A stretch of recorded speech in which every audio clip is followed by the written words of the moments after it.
So, no lecture or anything today. I would just ask or answer any questions that you have regarding the quiz, or just go ahead and run down for you, I suppose, what to expect. Opens up after class. I think I left it open through the weekend. You'll have an hour. You should have your lecture notes from the 3 lectures in front of you. Have your textbook handy.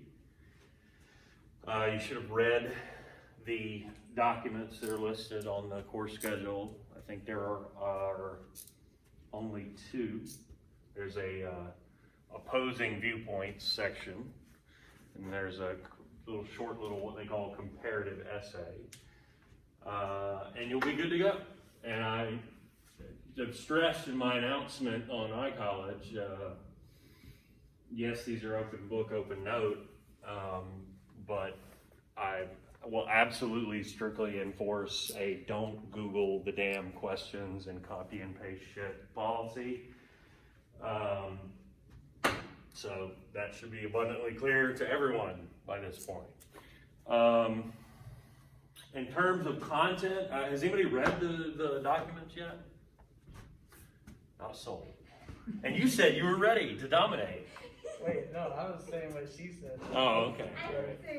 You just meant your mental state, like you were just ready to do what was necessary. No, I'm gonna read them today, though. All good. All right. Well, when you read the opposing viewpoints, this is just something whereby in the textbook they'll take 2 what we call primary sources, like actual documents from the past, and kind of say, okay, here's one example of one way that someone viewed or did something, and here's something we can juxtapose that with. That is, put them side by side and see what's different or what's the same. So these are in dealing with in ancient Persia and ancient Mesopotamia, the possible outcomes when an army of one people sacks, as they would say in Britain, or attacks and captures another civilization's city. Like, what would be the possible outcomes of that? So you just want to be able to tell me on the quiz, how is one different from the other? Pretty simple, right? And the comparative essay you'll read, they have several of these scattered throughout the textbook, some of which I'll assign. They're very short, very simple. This one is on writing and civilization. And with those, really you're just looking for the major points that are being made in these essays. And like I said, they're very short, so there's not a lot. In this case, I think you'd want to pay attention to how they explain certain commonalities in where and how and when writing develops, systems of writing and civilizations. They'll kind of walk you through, typically this is what happens first. This is what early forms of writing look like. This is a commonality among civilizations when writing develops. So that's what to pay attention to there. There are several questions from the film. Did I have y'all on Tuesday? No, right? No. So I posted a link. There's a link in the syllabus, first of all, on the course schedule to the film. I don't know if it's still good. Stuff gets taken down like that on YouTube all the time. So as of last night, the link that I posted at iCollege is a good one. It's called China's Ghost Army. It's about Qin Shi Huangdi and the Terracotta Warriors. With that one, take some notes. Don't feel like you're feverishly taking notes to the point like you would in a lecture, but do, jot down a few. Let's see, among the things that I'm going to ask you about, the process of making, they go into some detail about the process of how the Terracotta Warriors were made. And this takes some matter of research and sort of, I don't know, you might call applied research. There have been people who have attempted to replicate this process and kind of figure it out in trial and error. Okay, there's no way that could have been the way they made it. And so that, based on what we know from scientists and archaeologists, they kind of have concluded, okay, we know pretty surely this is how they were made. So pay attention to that. what else? I think in class, and there was no video from class that day, I think I jotted down Qin Shi Huangdi's name. They talk about a previous king, Qin Jinggong, and then the city of Xi'an.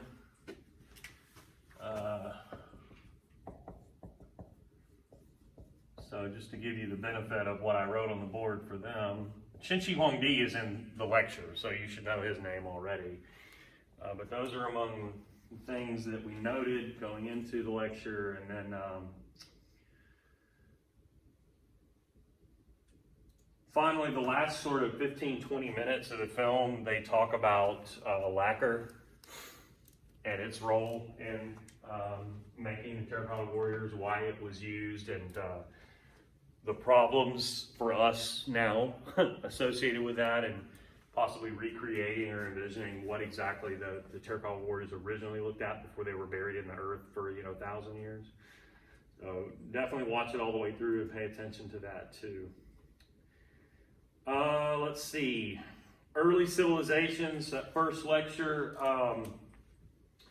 you should be able to, if I were to give you sort of basic characteristics of a particular civilization, like if I said, who were the people who lived in walled cities like Uruk and had huge towers to the gods known as ziggurats, you could be able to tell me, okay, that was the Sumerians.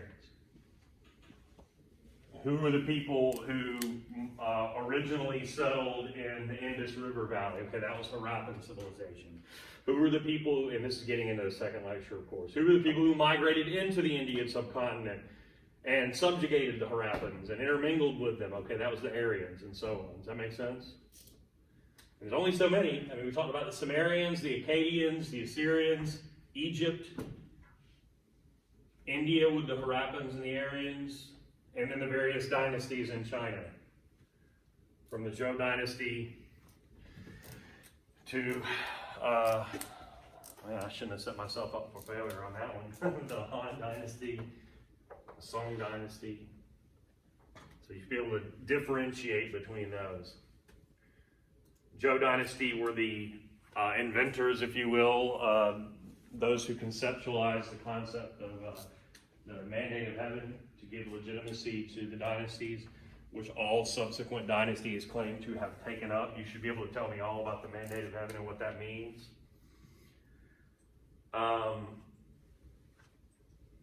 Bouncing back to the India lecture, we talked a lot about Vedic culture. That's the culture of the Aryans from the Vedas, like the Rig Veda. You should be familiar with the basic tenets of that. What is Brahmanism, which becomes Hinduism. You should be familiar with the Rig Veda, and also too, I talked about the Mahabharata, and more especially the Bhagavad Gita, and the concept of the Tao or the way. And that story of Krishna that is told in the Bhagavad Gita, warrior going into battle, knows he's going to lose, but is told by his chariot driver, doesn't matter, your Tao as a warrior is to go and fight, and so you go and fight, and that is what will matter in terms of, what happens to you in the next life, right?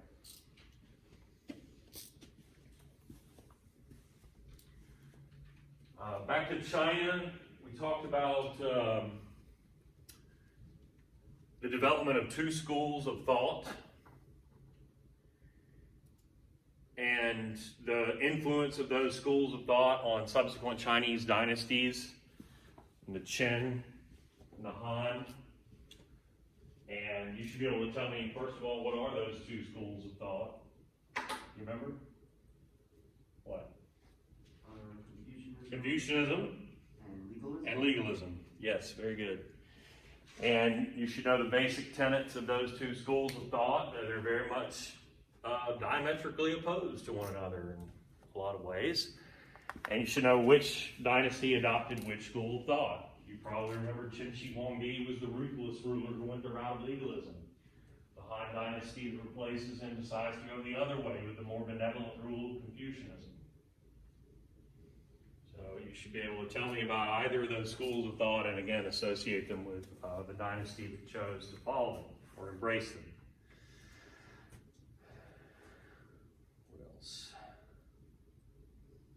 think that would about do it for the quiz. Obviously, the scope of the midterm will include a lot more, but I will give you a comprehensive study guide for the midterm. And two, we can meet and have a session like this that, rather than basically going through and doing what I just did, which is more or less tell you what's on the quiz, I would probably be more inclined to simply ask questions. Because I'm going to give you a study guide that gives you the format of the midterm and has a list of terms from each lecture and so on. But I don't do that for the quiz, which is why of late I've been doing this. So any questions in addition to what I already laid out there for you? Yeah. Is the quiz, is it like a bunch of like essay questions? It's about probably 2/3 short written response, in which I'm definitely not expecting like essay response.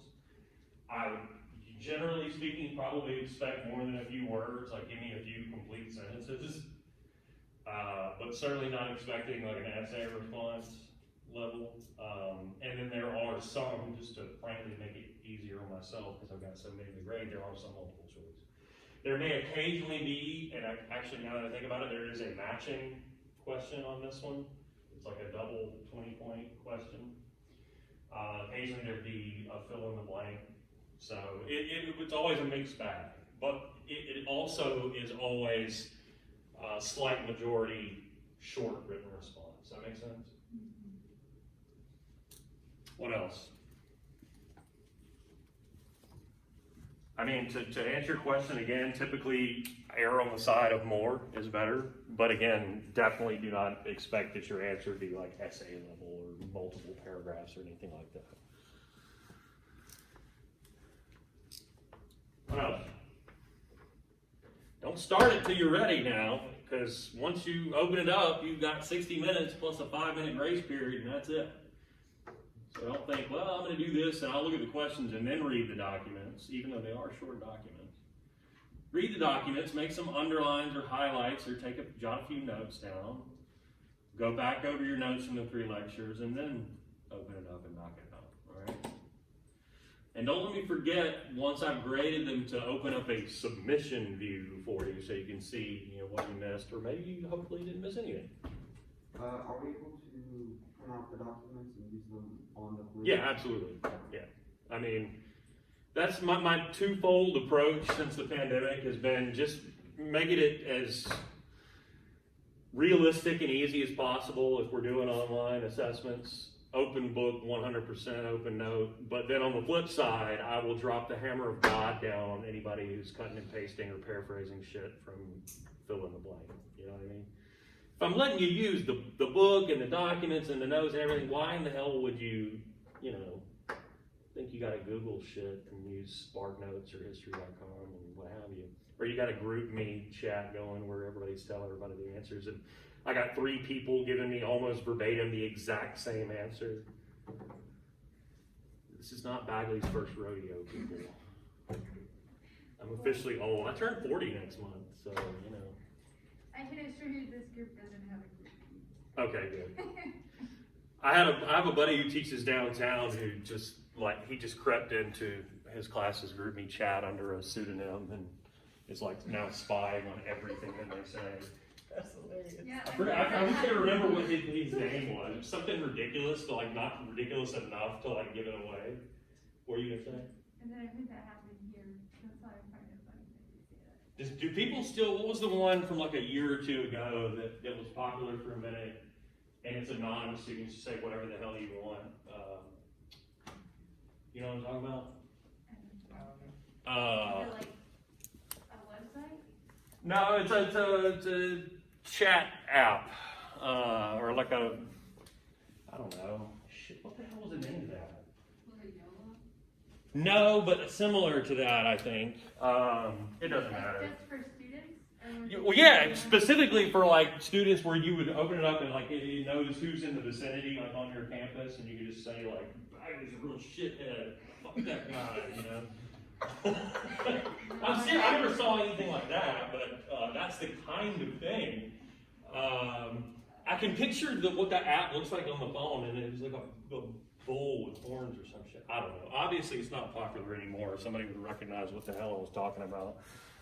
I'll think of it in an hour once everybody's left out of here, but, anyway, it's comforting to know that, this kind of thing is not happening, so. Other questions, concerns, comments, contributions? Yik yak. That was it. Does that ring a bell? That's how briefly that was popular. Like maybe 2 years ago, that was a thing. Yik yak was the name of it. Yeah, I don't remember. And your comments were called yaks. I'm telling you, it was a thing here too. This is not just something that I made up or popular somewhere else. Like students were actually on there, so. So like, it's not as popular as Kick. I guess so, yeah. But that's still a thing though, right? I mean, It was a thing. okay, all I right. don't know anybody who. Yeah, I know. I'm not your guy to be in touch culturally, obviously, at this point, with that kind of thing. Although I knew about Yik Yak. Oh God, that was it. I think it was it. There was some like really, threatening and abusive shit that was going on there. So maybe somebody will shut it down. I don't know. Didn't see this convo go in this direction when we got here, but here we are. What else? All right, well, if you weren't prepared for the quiz, you certainly have the path to preparation at this point, where I've more or less told you what's on there. You know what you need to read if you haven't read it yet. You hopefully, if you've got notes for the 3 lectures or can go and take notes, because all the lectures are up on YouTube. Speaking of which, and I think it was this class, I get email notifications when people comment on the YouTube videos. And I got and this is pretty typical, email saying so-and-so had commented first, as people will do when they're the first to comment on something, and it was the first lecture, and this was yesterday. So I got the first comment on the first lecture just came in, yesterday, even though we started, 2.5, 3 weeks ago almost at this point. It just made me laugh. I mean, that doesn't mean nobody has watched it yet, but it just means, there's a few people out there that are like, oh, I see there's a quiz that's, just opened up. I better go and watch the first lecture of the entire semester. Hey, at least that person is watching and watching now, maybe in this I'll room. start commenting on all the videos now. I got a few comments last semester, so yeah, comments away. Bagley, this was not your best effort. You seemed sleepy and tired in this lecture. I got really bored. Whatever, this is the greatest lecture you ever delivered. I don't care. Something in between. Lets me know people are watching. I won't criticize till after I pass this class. Say it again. I won't criticize till after I pass this Oh yeah, go ahead and get the A, and then you can, yeah. You still get to do the evals. I was surprised they didn't run them in the spring. They didn't allow you to. And then in the fall they did. I didn't even realize that. And my buddy I was talking about earlier downtown pointed that out, and I went and looked at mine, and they were not terrible, all things considered. They were okay. Not quite as good as they usually are, but if I wasn't a complete failure under the circumstances, then I'll take that. So. Do they still require that you do the evaluation in order to see your grade and go solar? They do? Okay, yeah. I'm a little bit surprised, but all right. What actually surprises me more than anything is like typically a majority of people don't do it. So it's like either they were dead certain what their grade was officially, or they just didn't care. I don't know. That was the first thing I would do when I was in school, was like as soon as those grades go up, I want to go in and see exactly what I got, because sometimes you're borderline, you're not exactly sure, right? Or maybe you think a teacher is going to be generous when you ended up at that 78.9 if they're going to bump you up or whatever. So I'm always amazed at the number of people who just don't even bother checking their grades in the system. But anyway. All right, well, that's all I got. I mean, if you guys don't have questions, then we'll dismiss. So like this hour and 5-minute grace period test. Yeah. With the amount of questions. So like, is this gonna be like a test that it's like you should be able to finish in an hour? Or is this like a test that you're gonna be like freaking out because you don't think you're gonna finish in an I will tell you this, last semester and the previous spring when we descended into the abyss in which we now lie, I was doing 45 minutes with a 15-minute grace period, and there were two problems with that. One, there was I'll say significant number of people, not a majority. I think most people, when I look at the time they took to finish, finished it with time to spare, under the 45 minute. But there was a significant number of people that were still saying to me, Dr. B, that could you please give us a little more time? And in fact, when I read the evals, one of the criticisms was I wish we'd had more time on the quizzes. Second problem was people didn't realize that you're not penalized in the 15-minute grace period. It was just confusing to a lot of people, and they thought once they crossed that threshold, every minute they took, they were going to get points taken off or something. And so I decided, to hell with it, you're giving them 45 and 15, just give them the 60, and then the 5-minute grace period, so that hopefully will clear up the confusion. You got the full hour, and then a few minutes to kind of, wrap it up if you've gone over that. So I am of the opinion that this will be plenty of time for you to finish. I mean, some of these questions, if you've studied, are not going to take you more than a couple of minutes. You know what I mean? Especially the multiple choice ones.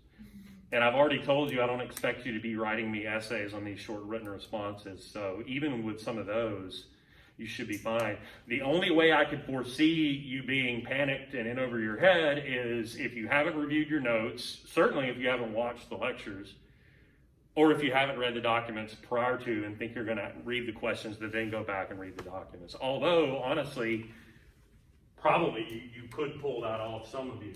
I wouldn't advocate that or recommend that, but I think it should be more than enough time.